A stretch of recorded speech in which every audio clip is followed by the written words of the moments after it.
Bizim sizlerle birlikte. Qapını bağla. Qardaşımla birlikte. Qapını bağla Gülay. Qardaşımla birlikte təzə gələn modelin evə baxırıq. Evin görünüşü belədir, amma normalda belə deyil. Mən özüm rəngini dəyişdirdim. Mən də qoy burada eyni ev alım dostlar. Hə, Eltayla bir dənə rəngini fərq eləyin. Al Eltay. Doğudan iki renk Baxın, budur. belə. Hər nəsə, indi sizə bilən bir şey. Bu ev, baxın bir dənə özəlliyə sahibdir. Açılır, baxın rəngini dəyişdim. O, zəlzələ olur. Zəlzələ olur.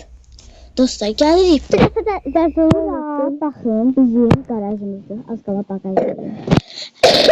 Ana oldu. 4.1. Hər nəsə, uşaqlar, belə gedirik. Ay, kameram uçdu ya Rəbbi. Hə, indi dayan görüm. Qoy bunu belə bağlayaq. Giririk bura. Yanımızda belə bir xalçamız var, belə bir tablamız var. Belə oturmağa əşyalarımız qoymayan şeylərimiz var. Gəlirik bura, bura tualetimiz var, belə. Adamlar göstərsə mən təzə adımı. İnşallah indi Eltay'ın təzə adını göstərəcəm. İndi dök. Mən sizə deyim. Eltay 499 police. Hə, uşaqlar belə baxın. Oturmağa yerimiz var, bir də kanepemiz var. Burada yalandan kitablarımız var. Televizorumuz var. Baxın belə. Narıncı. Rejimin. Burada toplantı odamız kimi hər nə. Mən də tam anlamadım. Hə, baxın. Qara element. Hə, burada bir keyif eləmə yerimiz. Bir də yuxarı. Bura həm də mutfağımız, mətbəximiz, mətbəx. Belə tablolarımız, belə şeyimiz. Uşaqlar, baxın. Bura mənim kompüterim.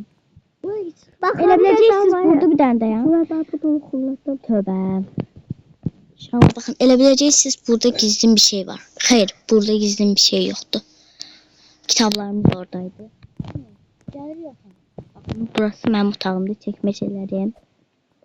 Ondan sonra gəlir bura. Banka kasası işte buradadır. Baxın, belə. Ay, hə. Bura gəlir, bura mənim öz banyomdur. Yəni, başqa heç kim girənmiş. Gülay. Peki. Hı. Sən o nətərik rəngli elədin mənim dilimdə. Mən yaşılda narıncı olsun istəyirəm. Belə.